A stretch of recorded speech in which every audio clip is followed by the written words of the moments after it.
Olá, como estão? Paz e unidade. Chegamos à nossa terceira primazia. O caminho vai se estreitando, mas o coração vai quebrantando. Como eu disse, é como se fossem sendo retiradas as escamas dos nossos olhos e nós passamos a enxergar melhor dentro do carisma, a partir do carisma, como igreja, no meio da humanidade, para responder ao sofrimento humano. Uma palavra sempre nova, mas também sempre antiga, no sentido de ser o Evangelho, que nos foi dado há tanto tempo, mas que ainda hoje tantas pessoas necessitam recebê-lo, encontrá-lo, vivê-lo. Eu penso que hoje nós precisamos começar pedindo o Espírito Santo. Esta terceira primazia, ela precisa de uma compreensão extraordinária, sobrenatural. Vamos lá. Em nome do Pai, do Filho e do Espírito Santo. Amém. Vinde, Espírito Santo, enchei os corações dos vossos fiéis e acendei neles o fogo do vosso amor. Enviai o vosso Espírito e tudo será criado e renovareis a face da terra. Oremos. Ó Deus, que instruíste os corações dos vossos fiéis com a luz do Espírito Santo, fazei que apreciemos retamente todas as coisas, segundo o mesmo Espírito, e gozemos sempre da sua consolação. Por Cristo Senhor nosso. Amém. Espírito Santo, descei sobre nós. São Francisco, Santa Teresa e São João, rogai por nós. Bom, nós recebemos a primeira primazia, que é a primazia da nossa vocação, que é o sacrifício. Entendemos que este sacrifício, esta vocação, é discernida, compreendida e vivida de forma concreta, não é? Real, dentro de uma vida comunitária. E que nesta vida comunitária existem algumas realidades que são primordiais. Subir ao monte, multiplicar a palavra, o pão, e também cear com os irmãos. Viver como que a pedagogia do lava-pés, o rito do mandato, do mandamento novo, através do retiro anual, do cenáculo comunitário e da fraternura. Mas, quando nós falamos de vida comunitária, quem vive nela? A vida comunitária, dentro do carisma Deus proverá dos membros, é vivida por quem? Pelos consagrados. Ah, mas eu sou um postulante, eu sou um discípulo, eu sou um vocacionado, eu não faço parte desta vida comunitária? Sim, mas você está em um estado, em uma fase transitória. Assim como o namoro dá lugar ao noivado e o noivado dá lugar ao matrimônio. Assim também, o vocacional deve dar lugar ao postulantado. E o postulantado deve dar lugar ao discipulado. Não é bom que eu, nestas fases, vá me acostumando com elas e retrocedendo no meu sim. É sempre necessário avançar, não como uma escolinha que se passa de ano, mas como alguém que vai dilatando o coração ao ouvir a voz de Deus, que vai se convertendo, que vai se lapidando, com aquele pressuposto da segunda primazia. Não de alguém que é perfeito em uma comunidade perfeita, mas com a premissa do querer ser melhor, do querer mudar, do querer ser santo. Nós ouvíamos ontem que a santidade é, sem dúvida, o apelo principal de um coração que quer viver vida comunitária, que quer viver vida de igreja, que quer viver vida de santidade no meio de irmãos que também almejam a mesma coisa.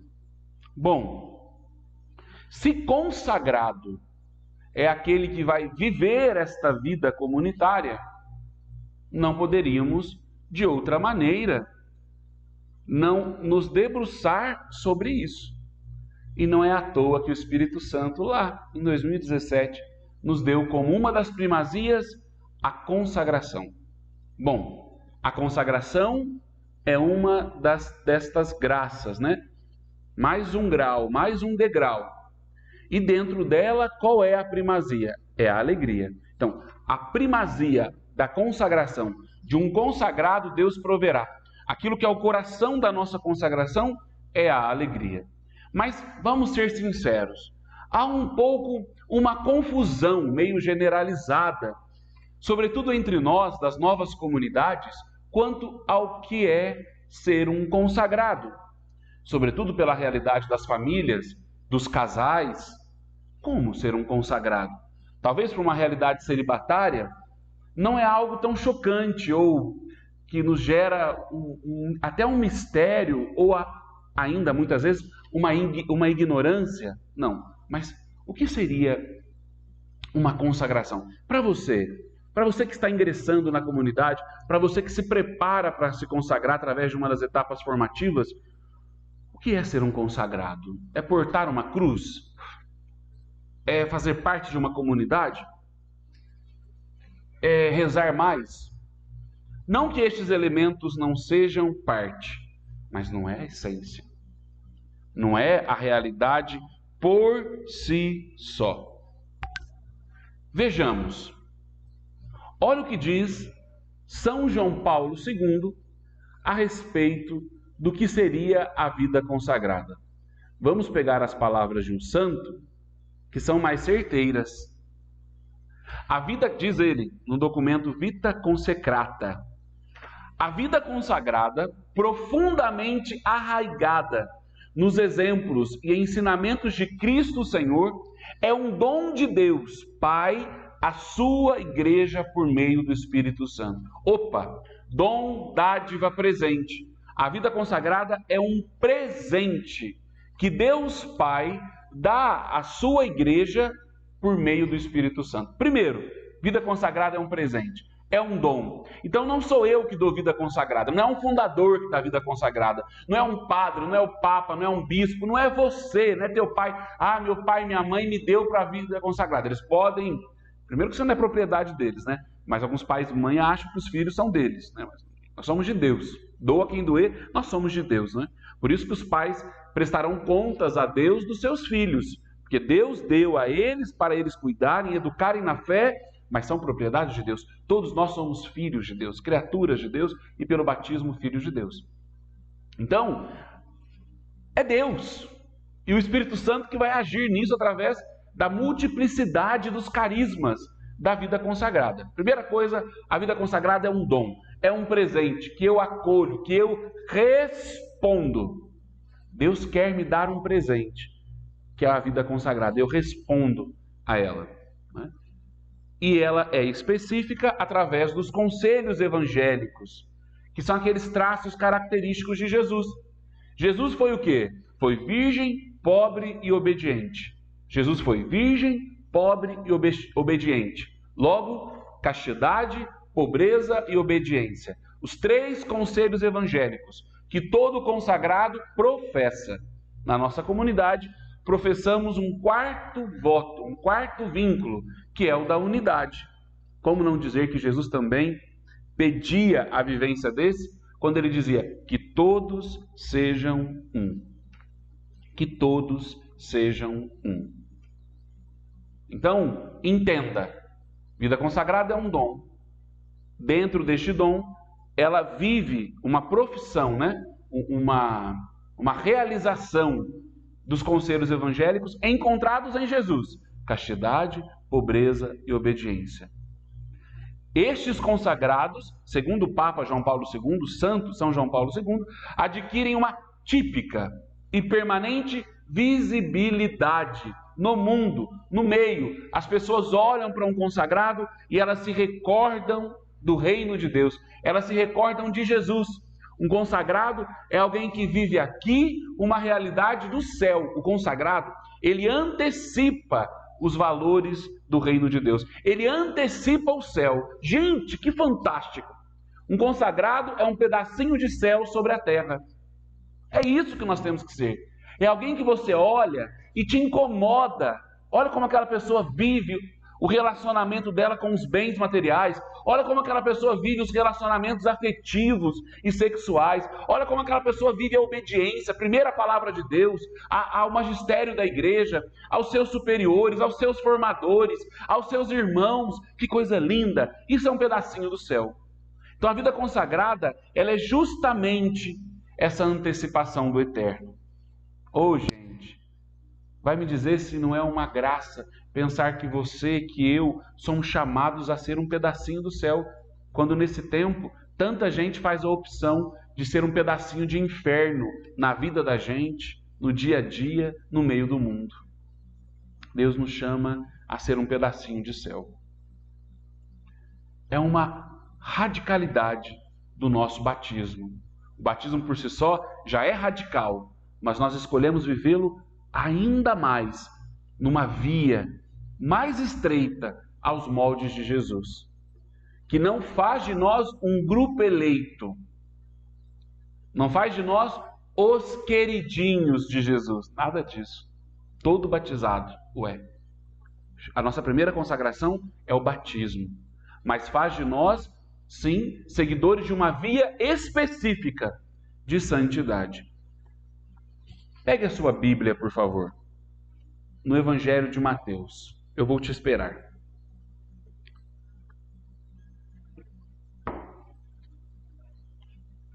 Pegue a sua Bíblia no Evangelho de Mateus. Mateus,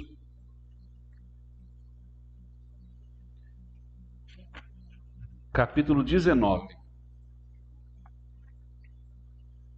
Mateus, capítulo 19, versículo 16. Não dá para pensar as nossas conversas sobre primazia sem a Bíblia aí do lado, sem um caderninho do lado para ir tomando nota. Eu sei que a sua memória é excelente, mas custa tomar nota de algumas coisas? Eu não lembro, tenho que estudar, estou tendo que estudar tudo de novo para falar das primazias. Por que você não está anotando? Hein? Super memória, ou super-homem, Mulher Maravilha. Então, Mateus 19, versículo 16. Diz assim: Então, aproximou-se alguém e lhe disse: Mestre, alguém disse para Jesus: Mestre, que obras boas devo fazer para alcançar a vida perdurável? Ou na sua Bíblia, a vida eterna? Jesus respondeu: Guarda os mandamentos. Ele perguntou: Quais? Ele já sabia os mandamentos. Mas ele perguntou: Quais? Jesus lhe disse: Não matarás, não cometerás adultério, não roubarás, não perjurarás, honra o pai e a mãe, amarás o próximo como a ti mesmo. Aí o jovem lhe disse: Cumpri tudo isso. O que me resta fazer? Aí vem a bordoada de Jesus. Jesus lhe respondeu: Se queres ser perfeito, vai, vende teus bens, dá aos pobres, e terás um tesouro no céu. Depois, segue-me. Ao ouvir isso, o jovem partiu triste, pois era muito rico. Jesus disse aos seus discípulos: Eu vos asseguro, um rico dificilmente entrará no reino de Deus.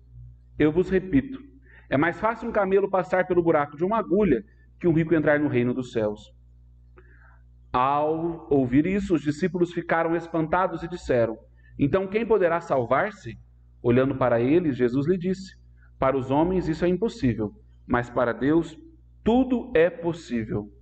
Então Pedro lhe respondeu: Vê, Senhor, nós deixamos tudo e te seguimos. Que será de nós?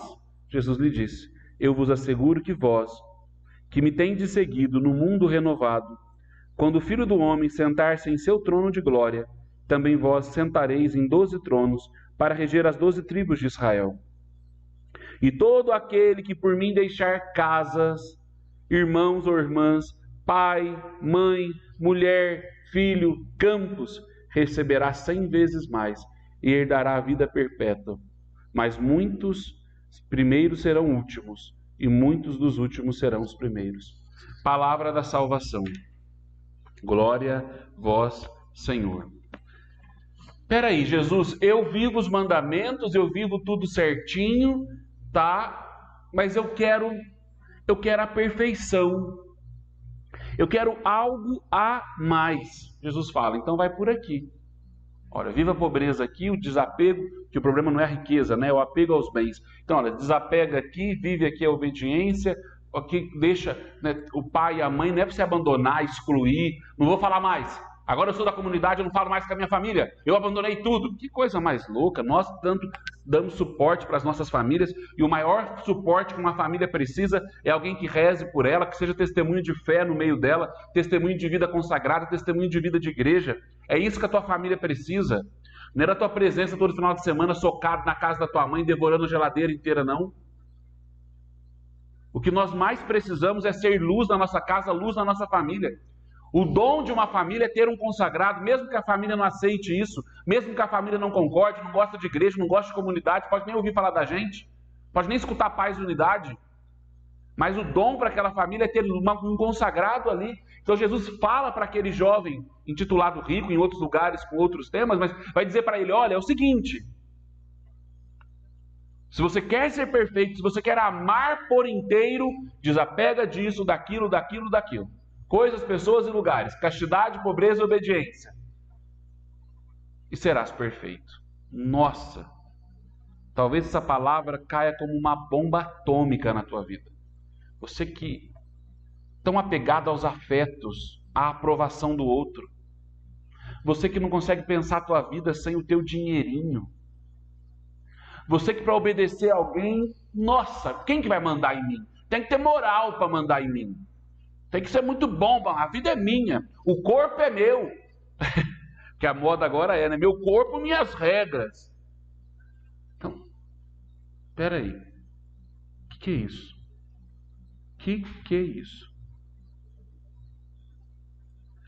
A consagração é um chamado para aqueles que querem uma perfeição na caridade. Eu vou falar disso daqui a pouco. É um chamado a algo maior. Olha que coisa. Um chamado a algo maior. É a via de consagração.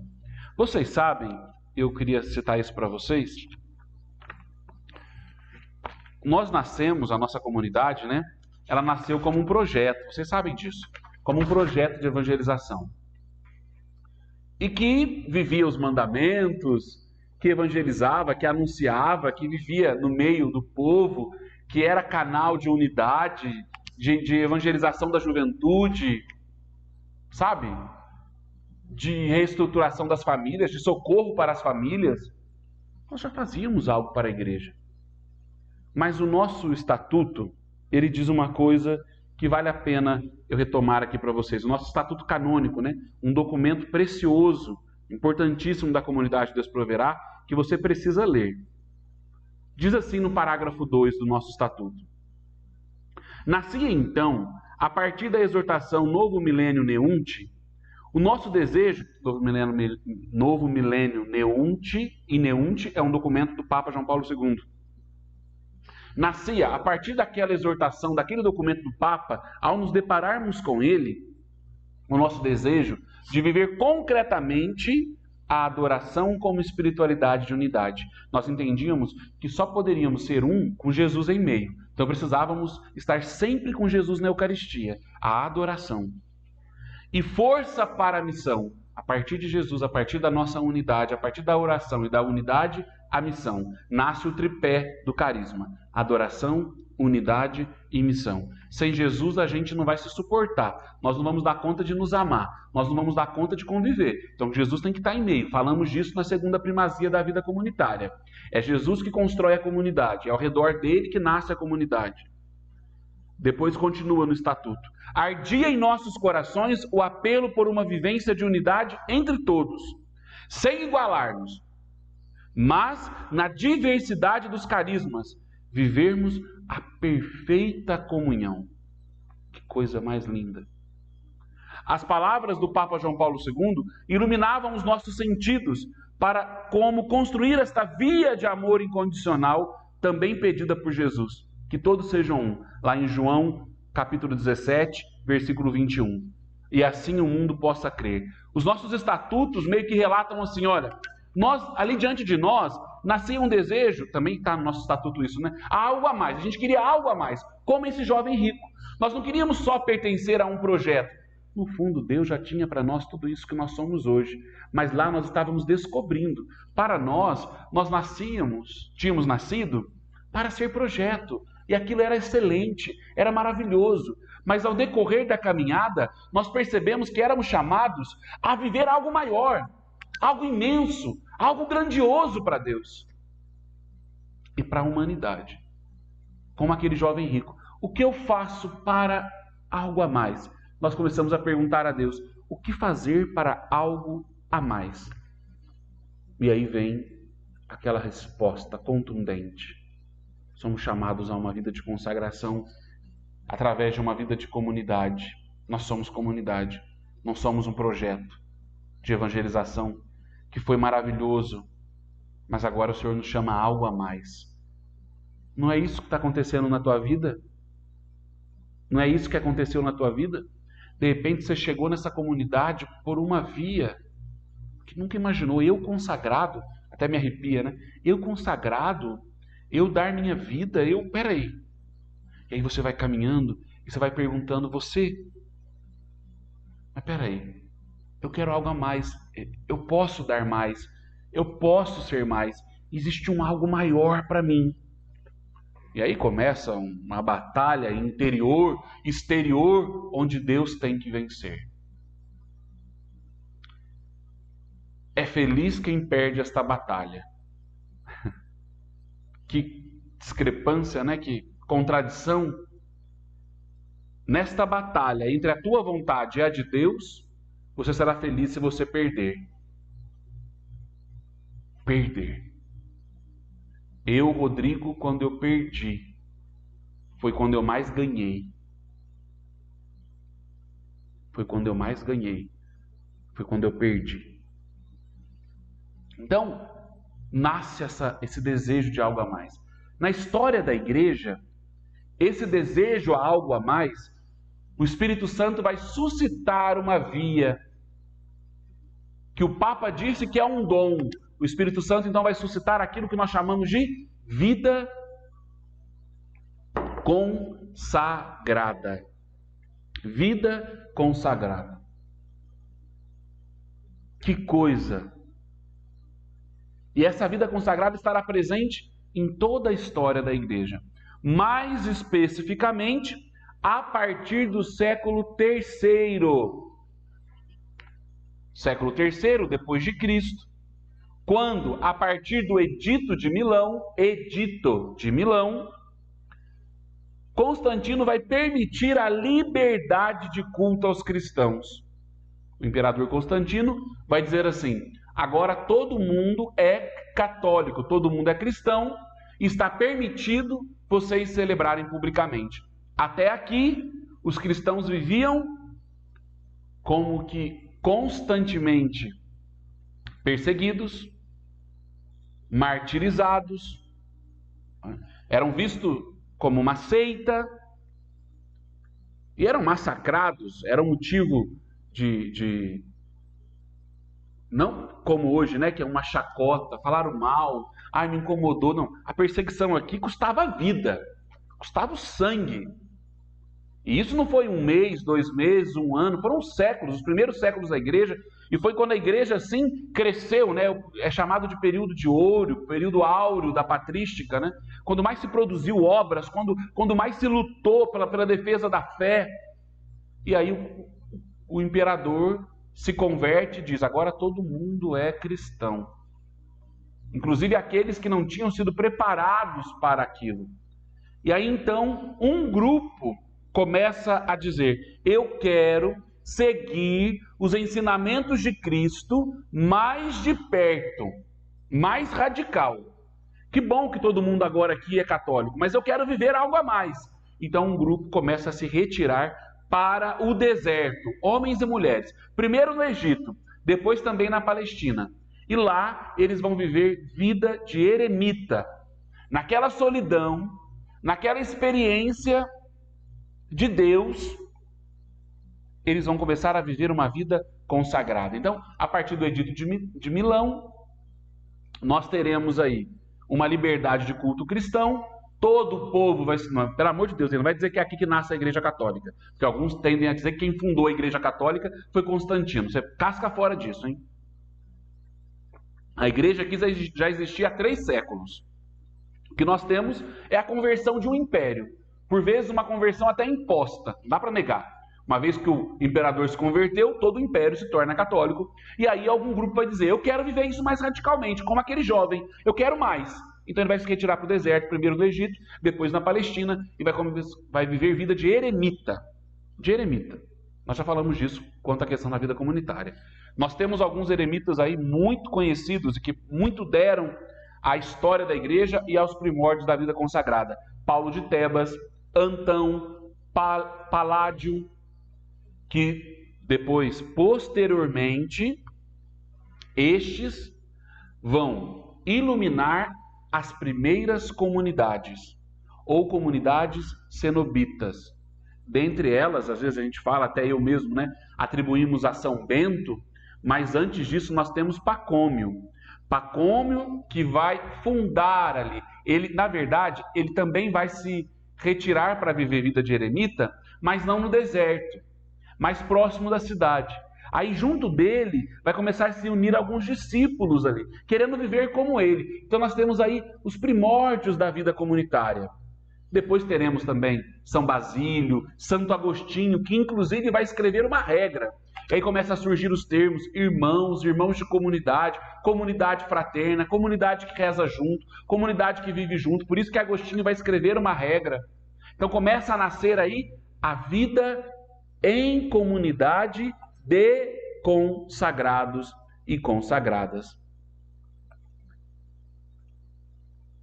Por primeiro, a vida eremítica, depois nós teremos a vida cenobítica, como eu estou dizendo aqui para vocês. 3 traços vão marcar essa vida cenobítica, né, comunitária.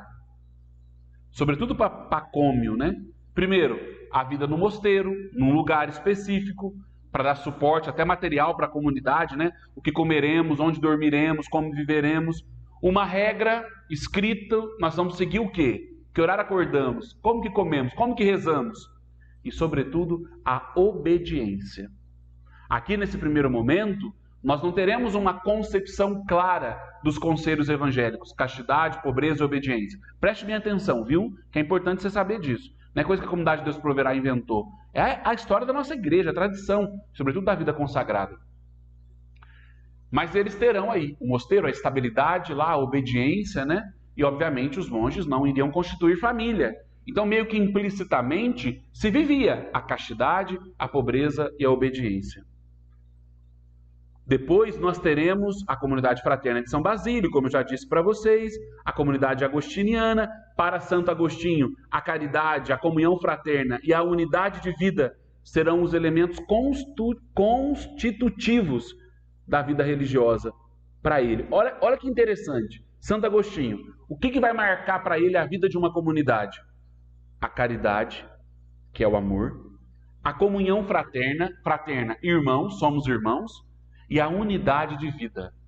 Todos somos um. Se um tem, todos têm.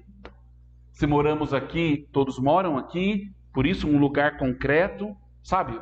Dividimos as alegrias e as tristezas ao redor de Jesus. Coisa linda, né? E aí vem São Bento. E São Bento, ele vai viver uma encruzilhada histórica. Nós estamos aqui, gente, na queda do Império Romano, que ditava as regras. Então nós vamos ter duas vias aqui em São Bento. Os bárbaros, o mundo bárbaro, não é? E aqui o Império Romano que está em queda. E isso vai haver um choque muito grande.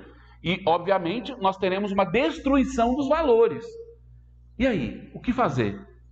Então, era preciso que alguém conseguisse dar uma luz e dialogar com este tempo, ser resposta providente de Deus.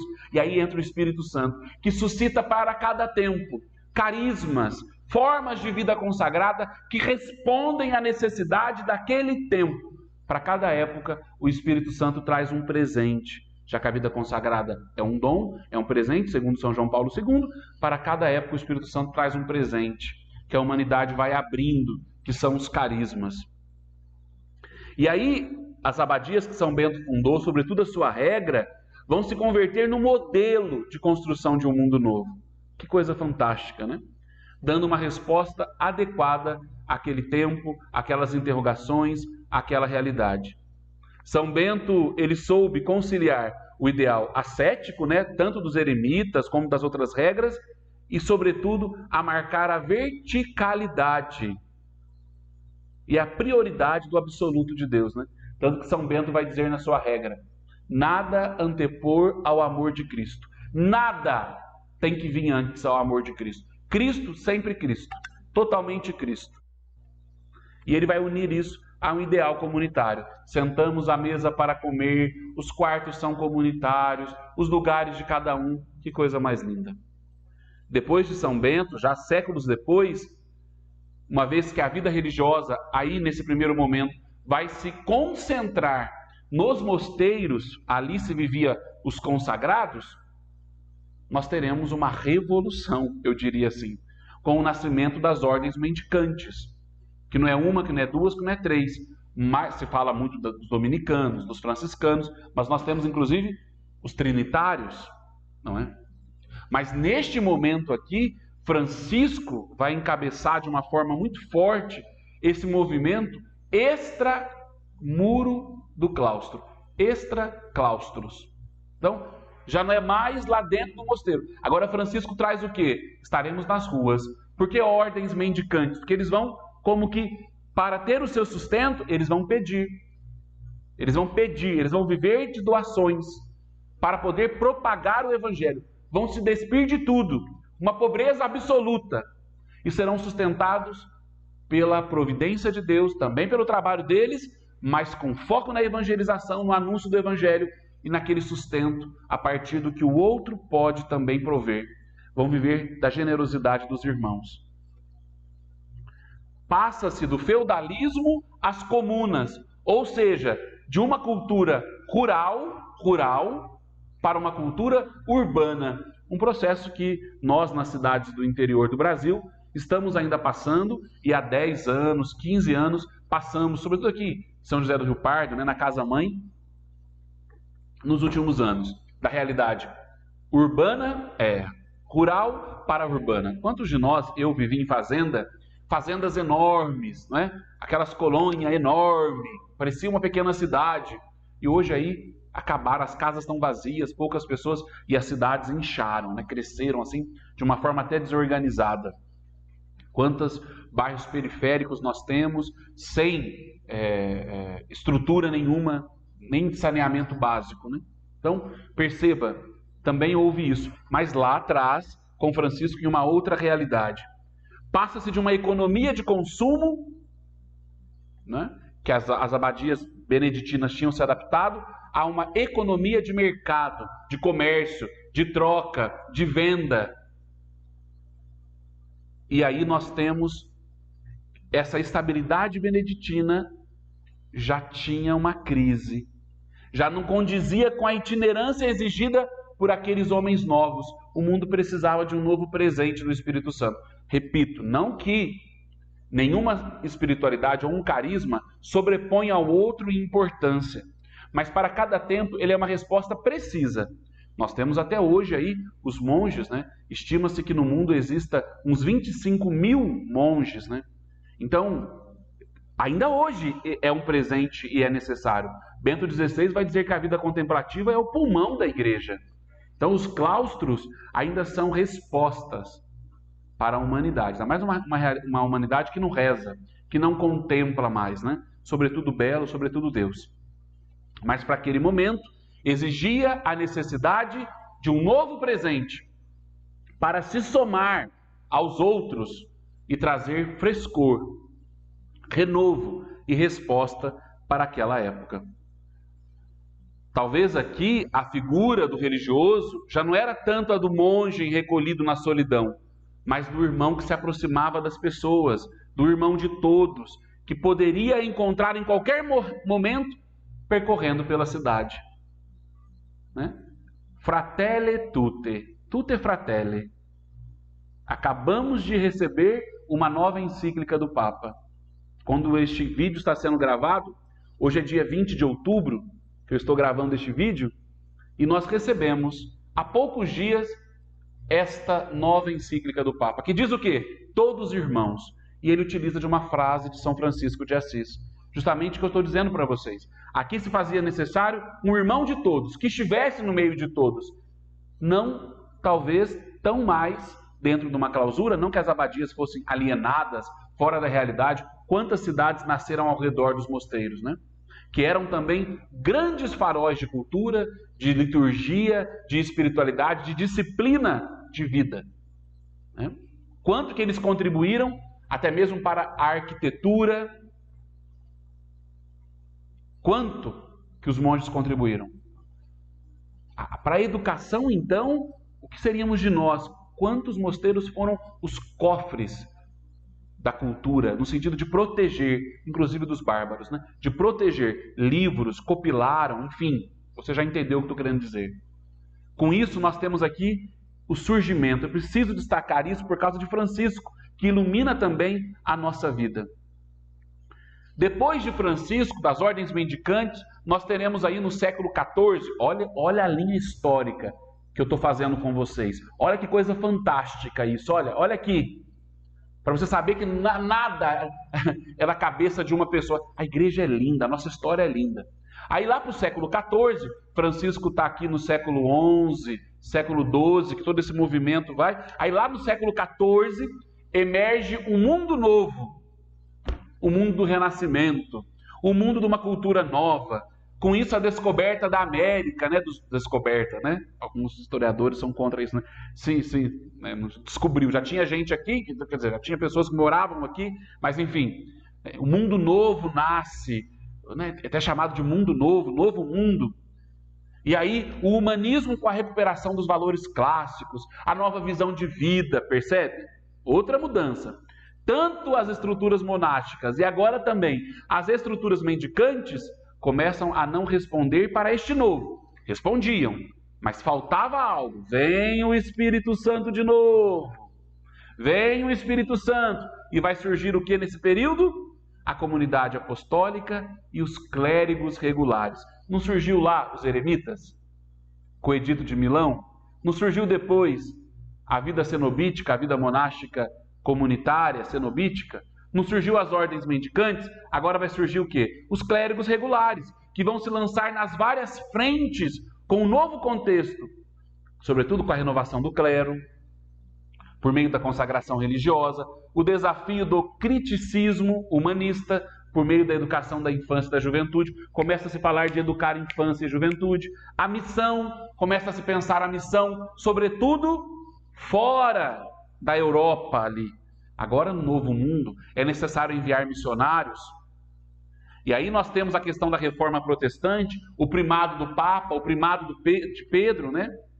Em resposta à contestação do protestantismo, a criação científica e artista. Então, gente, começa-se, inclusive, a secularizar a arte, que já não é mais uma arte cristã. Então, o Espírito Santo precisa responder a isso. E aí nasce mais essa realidade. Aí você pensa que para por aí, aí lá no século XVII até o século XX, marca aí, do século XVII ao século XX, nós teremos um longo período caracterizado por fenômenos marcantes. A renovação do clero, dos seminários, porque você tem que entender que até o Concílio de Trento não havia seminários diocesanos ou até mesmo religiosos, como nós temos hoje, para onde vai o seminarista retirado. É o Concílio de Trento. Inclusive, no Concílio de Trento, eu estive na cidade de Trento, em 2016, no norte da Itália. Eu estive na igreja, onde aconteceu algumas sessões do Concílio de Trento. Foi um concílio longo. Algumas sessões, inclusive, não tinham nem a presença do Papa. A Itália, ela é uma botinha. Depois você olha no mapa. Ela é uma botinha, assim, né? E Trento está bem lá em cima, quase na borda da bota. E Roma está aqui embaixo, o Vaticano está aqui embaixo, né? Então, o Papa não esteve em todas as sessões do Concílio de Trento. Eu estive nessa igreja, inclusive diante do crucifixo, que os cardeais beijaram ou assinaram, terminaram o Concílio de Trento. Uma graça que Deus me deu no ano de 2016. E justamente nesta época aqui, nesse período, né, nós teremos essa grande renovação também em resposta ao Concílio de Trento, que vai perdurar até o Concílio Vaticano I e, sobretudo, que o Vaticano I não foi, alguns dizem, né, não foi terminado em si, os historiadores vão relatar isso, mas até o Concílio de Vaticano II. Então, um período muito longo que o Concílio de Trento vai reger a Igreja. Nós teremos aí também a evangelização das novas terras descobertas, o iluminismo, o racionalismo, a revolução industrial, a emergência do proletariado e o êxodo dos campos para a cidade. Nós estamos falando lá daquela realidade, sobretudo europeia. Como resposta a isso, vem o Espírito Santo de novo e apresenta 3 modelos de vida religiosa: a sociedade de vida comum apostólica, as congregações clericais de clero, de padre, de voto simples, não mais os votos solenes, e as congregações laicais, também de voto simples, né? Então isso daí vai perdurar-se até o século XX. No século XX, sobretudo, vai acentuar-se a estabilidade e o imobilismo, sobretudo agora apoiados e promovidos pela reforma do direito canônico. Bom, gente, nós vamos ter isso até possivelmente, eu diria a vocês, próximo do Concílio Vaticano II e no Concílio Vaticano II, uma abertura da Igreja, um derramamento do Espírito Santo que vai suscitar novas formas de vida consagrada.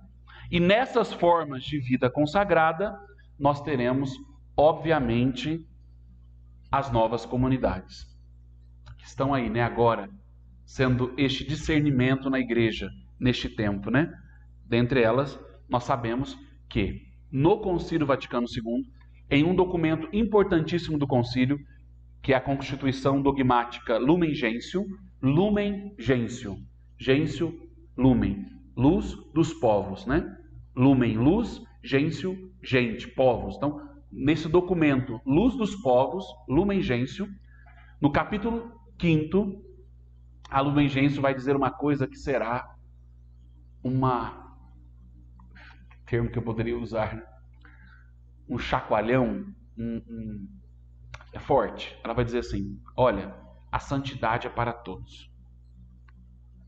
A santidade é uma vocação comum. Todos são chamados a ser santos. Meu Deus, para nós isso parece muito normal agora, mas não era. Se acreditava, sobretudo, que para ser santo tinha que entrar para um convento, tinha que ser padre e freira. Tanto que pode pegar aí a história da igreja e dizer para mim, quantos santos canonizados nós temos que foram padres, irmãos e freiras, e quantos casais que nós temos. Faça essa pesquisa e você vai entender o que eu estou querendo dizer, e a burdoada que foi isso com a Lumen Gentium lá. Peraí, todo mundo agora é chamado à santidade. Todo mundo. E isso vai causar uma discussão, isso vai causar um furor. Inclusive a Lumen Gentium, ela vai nos iluminar e nos recordar uma palavra de São Paulo. Pega aí a sua Bíblia em Efésios. Acorda, força? Efésios. Uma das cartas da prisão. Efésios. Encontrou aí já? Efésios, capítulo 1. Comunidade de Éfeso. Capítulo 1, versículo 3 e 4. Mas vamos pegar o versículo 4. Versículo 4 diz assim: por meio dele, antes da criação do mundo, nos escolheu para que pelo amor fôssemos santos e irrepreensíveis em sua presença. Peraí, Paulo não diz que é um grupinho. Paulo não diz que é um grupinho que está na igreja. Não, Paulo está dizendo, todos nós, desde sempre, fomos chamados nele, por amor, para sermos santos. A santidade é uma vocação comum. Todo batizado é chamado a ser santo. Mas, gente do céu, repito, para nós hoje isso é algo que entra com mais tranquilidade, mas muita ignorância.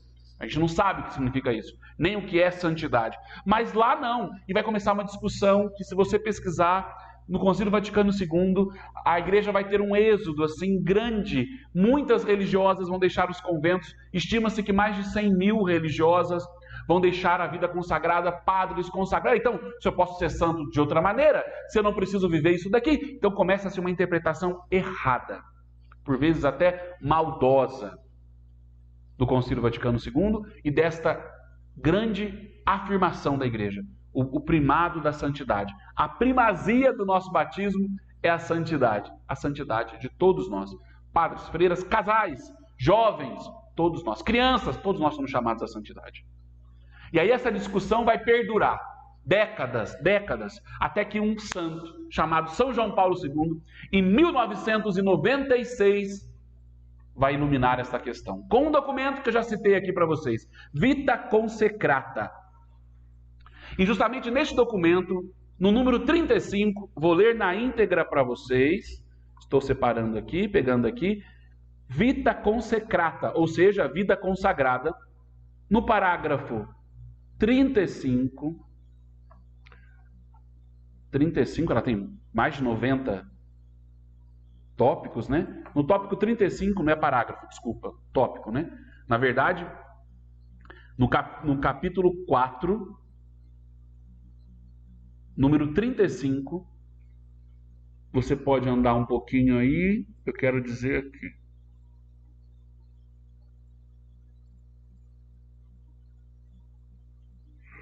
Ele diz assim, ó, no segundo parágrafo deste capítulo: todos os filhos da igreja, chamados pelo Pai a escutar Cristo, retoma comigo na primeira primazia, vocare, vocação, chamado, escutamos Cristo. Aí ele diz, para esses que escutaram Cristo, o jovem rico, para viver algo a mais, uma radicalidade a mais, numa vida de comunidade, segunda primazia, todos estes não podem deixar de sentir uma profunda, estou falando na íntegra, mas estou olhando nos seus olhos, tá? Eu decorei. Uma profunda exigência de conversão e santidade. Não é porque eu já respondi a minha vocação, que eu estou numa comunidade, que eu não deva responder a este chamado de ser santo, santo, santo, santo. E aí o Papa vai salientar, citando o sínodo, que são aqueles bispos e cardeais que estavam reunidos com ele.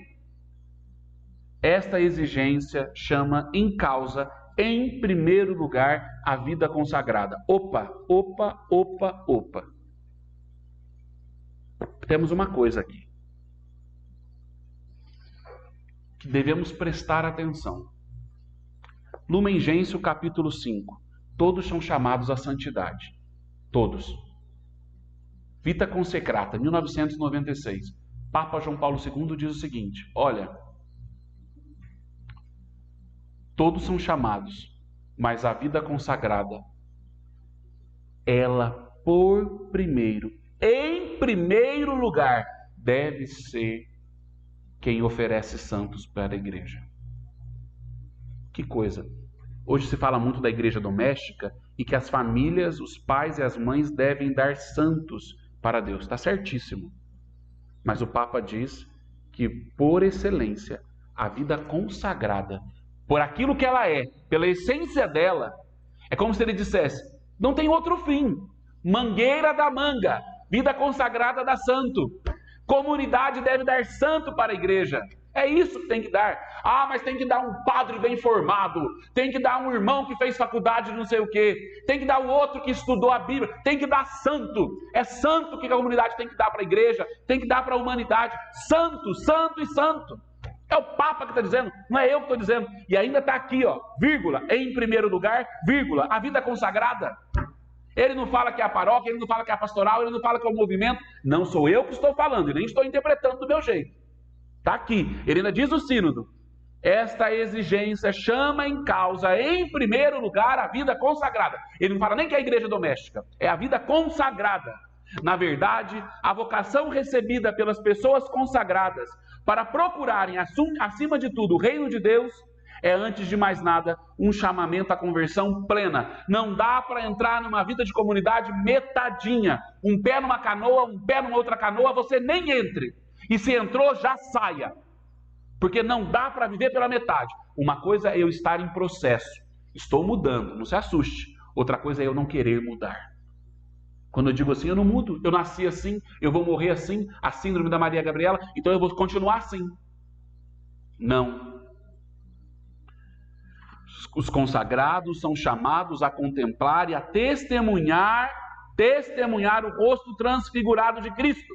E os consagrados também são chamados a uma existência transfigurada. Meu Deus do céu, que coisa mais linda e árdua. E olha o que diz ainda o Papa.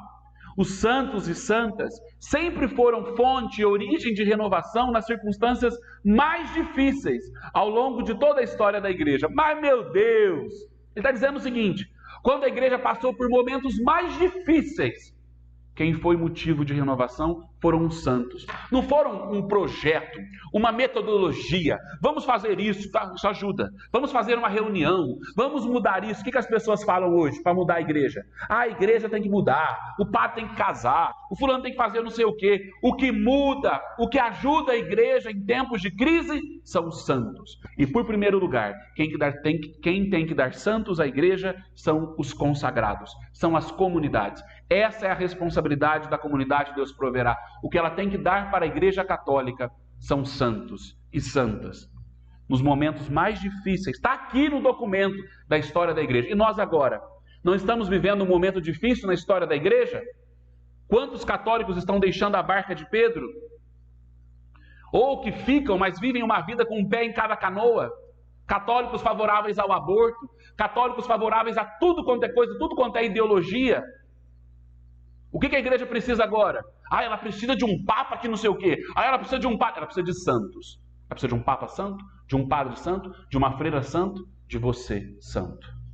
De você santo. Você.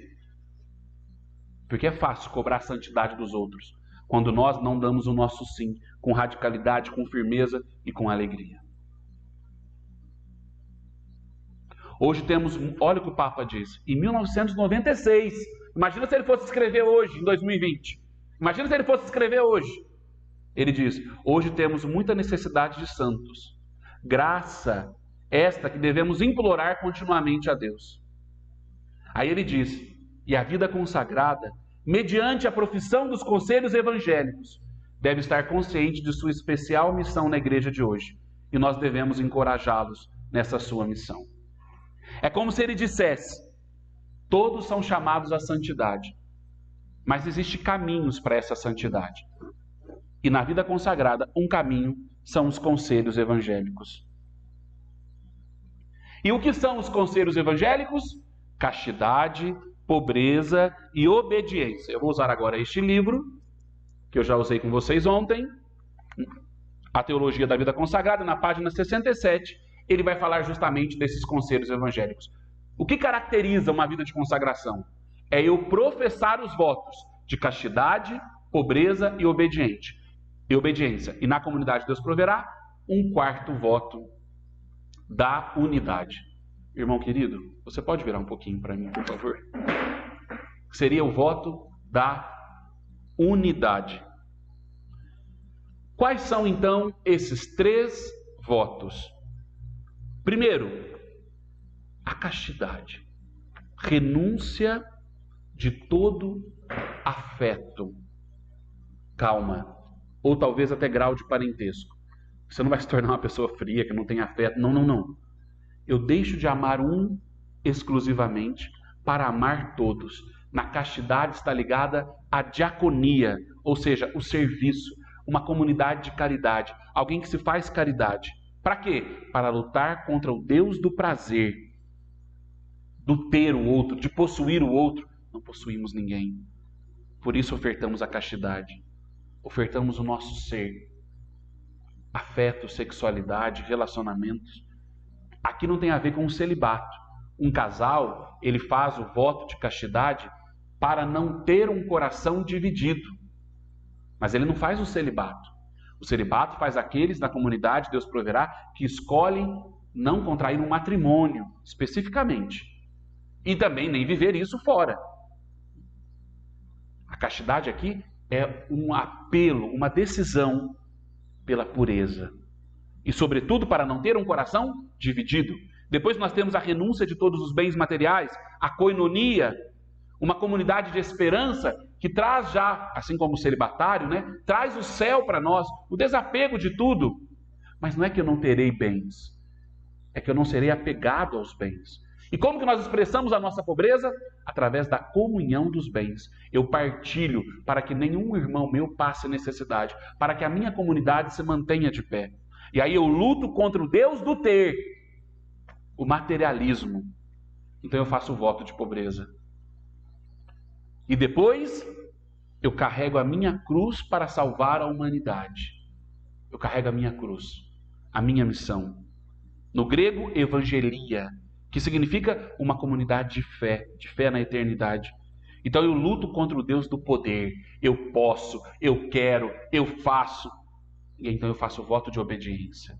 Eu me coloco a serviço, eu me coloco à escuta, eu me coloco na obediência. Já não é mais a minha vontade. Já não sou eu que vivo, como diz São Paulo, mas é Cristo que vive em mim. Eu faço uma escolha. Eu também gostaria de citar isso para vocês. Eu faço uma escolha. Na nossa vida nós fazemos várias escolhas, mas algumas vão se tornando secundárias. A vida de consagração, ela tem que ser uma opção fundamental, que deve atingir, colorir, orientar tudo que somos e fazemos. Como consagrado tem um jeito de eu vestir. Como consagrado existem lugares que eu frequento e outros não, porque agora eu sou presença do céu. Os outros precisam olhar para mim e ver Jesus. Tem lugar que não condiz com a minha fé, tem roupa que não condiz com a minha fé, vícios que não, obviamente, não é que não condizem com a minha fé. Então tem um jeito de eu ser, um jeito de eu falar, um jeito de eu me comportar, um jeito de eu... muda tudo. Muda tudo. E em se tratando de vida consagrada, essa opção fundamental, esse desejo, porque você tem que ser livre, é você que assina no altar, é você que diz, eu quero viver isso desse jeito. É um desejo de viver o primado do absoluto de uma forma radical. Que primado do absoluto? Primeira primazia. Amar a Deus sobre todas as coisas, com todas as minhas forças, com toda a minha alma. Então, já que eu quero amá-lo inteiramente, já que eu quero amá-lo totalmente, eu preciso fazer da minha vida um sacrifício, um holocausto. O que significa isso? No Antigo Testamento, não existia só um tipo de sacrifício que o povo fazia para o perdão dos pecados. Tinha um tipo de sacrifício que aquele animal que era sacrificado, algumas partes dele poderiam ficar para o sacerdote. Então vamos supor, sacrificava o animal, mas uma parte dele ia para o sacerdote. Não era todo o animal que era para Deus. E existia um sacrifício que era chamado de holocausto, que é no caso de Isaac, que tudo era dado a Deus. Um consagrado é aquele que dá tudo. Ele é uma chama, uma vela que se consome inteira, sem reservar nada. Por isso que ele dá todos os bens para Deus. Por isso que ele dá toda a sua vontade, todo o seu querer. Por isso que ele dá todos os seus afetos. Sabe? Não se assuste. Mas nós temos meio que um poder, eu vou usar esse termo, tá? De destruir aquilo que nós amamos. Você já percebeu isso? Você já se viu assim, como diz São Paulo, não fazendo o bem que você queria, mas o mal que você não queria? Quantos matrimônios foram destruídos? E a pessoa, ela amava o outro. Não é porque alguém traiu que ele não amava a mulher. Às vezes ele amava e traiu. Sabe? Às vezes alguém... Essa capacidade que nós temos de destruir o que nós amamos, possivelmente pela concupiscência do nosso pecado. Só amando aquilo em Deus, nós não seremos capazes de destruir. Então, quando eu dou tudo para Deus, quando eu dou todos os meus bens, os meus afetos, eu vou amar a partir de Deus, porque agora um consagrado, que é alguém retirado do meio para uma missão específica, eu poderei amar em Deus. Na verdade, os conselhos evangélicos nos libertam de nós mesmos e até do nosso poder de destruição. Mas eu só vou entender consagração a partir de santidade. E o que é santidade? O que você acha que é santidade? Muitos de nós, e eu poderia dizer muitos de vocês, porque eu sei que não é isso, posso ser falso, Deus teve misericórdia de já me dizer, me ensinar e eu aprender que santidade não é não poder fazer as coisas. Isso é moralismo. É claro que a santidade, ela implica algumas ou várias renúncias, inclusive de coisas boas, não só de ruins. Agora, não matar, não roubar, quer dizer que eu não fazendo isso eu sou santo? Peraí, por que você não faz isso? Tem pessoas que nunca mataram alguém com uma faca, mas matam com a língua, e ainda chegam na frente do padre e falam: eu não tenho pecado, viu, padre? Ou, olha, eu não matei, não roubei, mas eu... Como assim? O que é santidade?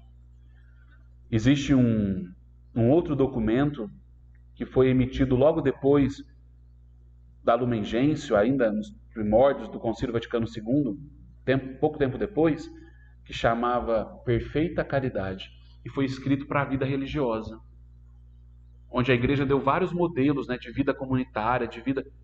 Mas olha o nome do documento: Perfeita Caridade. Sabe o que é santidade? Perfeita caridade. Essa caridade, ela nos lembra ágape, HP, amor incondicional. Santidade é amar. Ponto. Para de inventar. Santidade é amar. Ser santo é alguém que ama muito. Por que Jesus nos salvou, nos santificou? Amando muito, a ponto de dar a sua vida. Então, eu sou santo quando eu estou apto, quando eu estou decidido a dar a vida pelo outro. Quando eu sei perdoar, quando eu sei recomeçar, quando eu sei sair de mim, partilhar os meus bens, me desapegar. Quando eu consigo amar a todos e por isso eu não me caso. Ou quando eu faço um compromisso, um voto matrimonial de amar a minha esposa. Então, não é que eu não posso amar outras mulheres, é que eu escolhi amar apenas uma. Não é que eu não posso amar outros homens, é que eu escolhi amar apenas um. Isso é um matrimônio. Santidade no matrimônio é amar aquele que você escolheu, e não amar com sentimentalismo, com coração. Não, é amar na cruz, é amar a partir de Deus, para não destruir. Amar, santidade não é moralismo, não pode fazer isso, não pode fazer aquilo, não pode usar essa roupa, não pode fazer aquilo, agora eu sou da comunidade, eu não posso fazer... Não, não. Agora eu amo, santidade é amar. Então, a vida consagrada consiste em amar muito e vivê-la em uma comunidade de consagrados, vivê-la através dos vínculos de castidade, pobreza, obediência e unidade, significa uma via concreta. Eu estou na comunidade porque eu quero ser santo, e é vivendo com os meus irmãos, é sendo corrigido por eles, suportando eles, me abrindo, me dilatando a alma, que eu serei santo. Santidade é amar muito, é amar muito, é amar muito. Logo, se tudo isso é a consagração, para nós qual seria a primazia? Seria a alegria. A alegria, quando São Gabriel chega para Nossa Senhora e ele diz: alegra-te, cheia de graça. Esse alegra-te era uma resposta que todo mundo esperava. Alegra-te. Sabe? Maria, juntamente com todo o povo e a humanidade, esperava a vinda do Salvador, a encarnação do Verbo. Quando Gabriel, que do hebraico significa força de Deus, quando ele chega e anuncia, ele diz: alegra-te, ó cheia de graça. É a primeira coisa que ele diz para Nossa Senhora. É como se ele dissesse para a humanidade inteira: se alegra, como se ele dissesse para mim: se alegra, Rodrigo, o Salvador virá. Gabriel traz uma resposta que a humanidade inteira esperava. Como não ter alegria? Mas como Nossa Senhora ficou feliz? Tinha pobre, tinha moribundos, tinha injustiça política, tinha não sei o quê, tinha não sei o quê, tinha não sei o quê. A alegria de Nossa Senhora é a alegria de um consagrado. É a alegria da consolação, da certeza de que Deus nos ama, de que fomos eleitos. Então eu trago alegria no meu rosto. O Papa diz: aonde tem consagrado, tem alegria. Mas não é que tem gente eufórica, alienada, com lavagem cerebral, que não vê que o mundo está sofrendo. Não, não, não, não.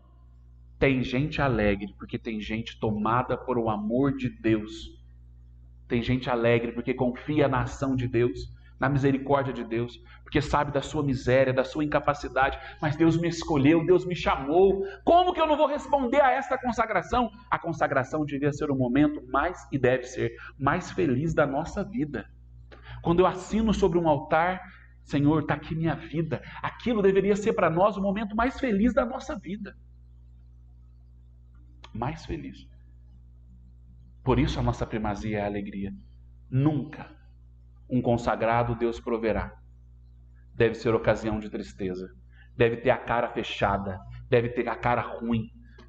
Um consagrado Deus proverá acolhe os outros de braços abertos.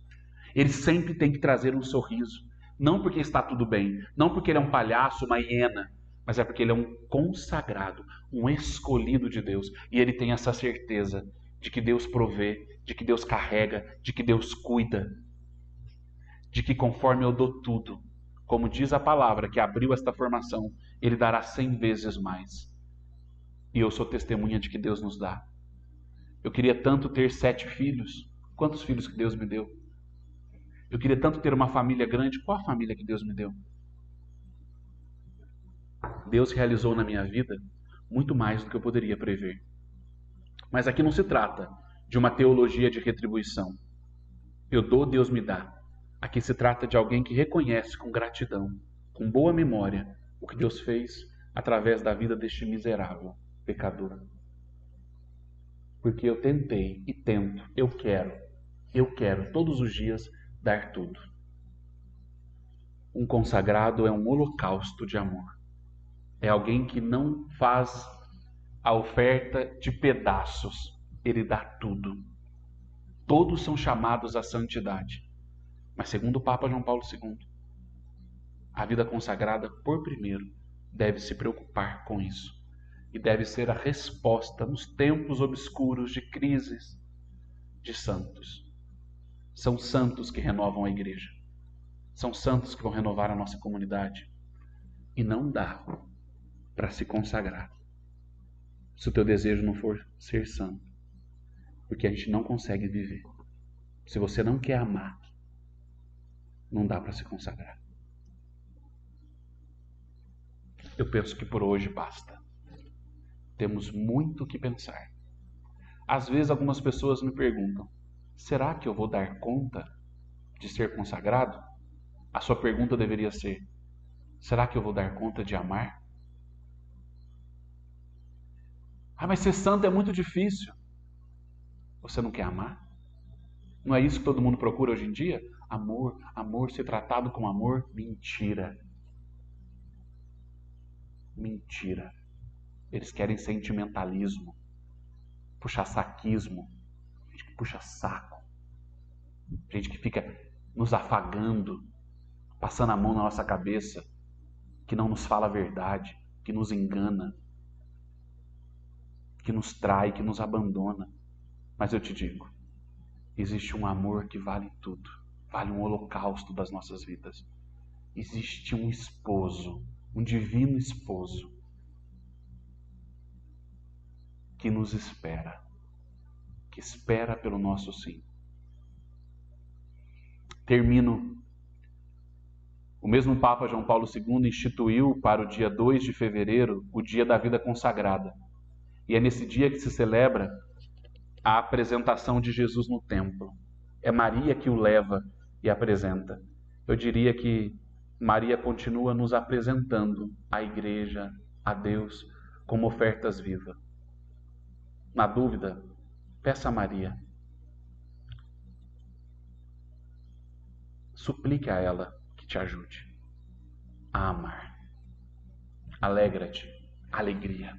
Aonde há consagrados, há alegria. Nós, Deus proverá. Somos portadores de uma alegria radiante. Somos uma comunidade viva. Aqui é lugar de gente feliz. Não porque não temos problemas, mas porque temos vocação, temos Deus. Nossa Senhora das Dores, sede o nosso refúgio em todos os calvários da humanidade e nos dê a graça de amar muito para sermos santos e de uma alegria que nada rouba. Benditas primazias, bendita alegria que ninguém entende. Como pode aquela pessoa ser tão alegre? Eu respondo: é porque eu encontrei o meu lugar. Eu sou um consagrado. E para sempre.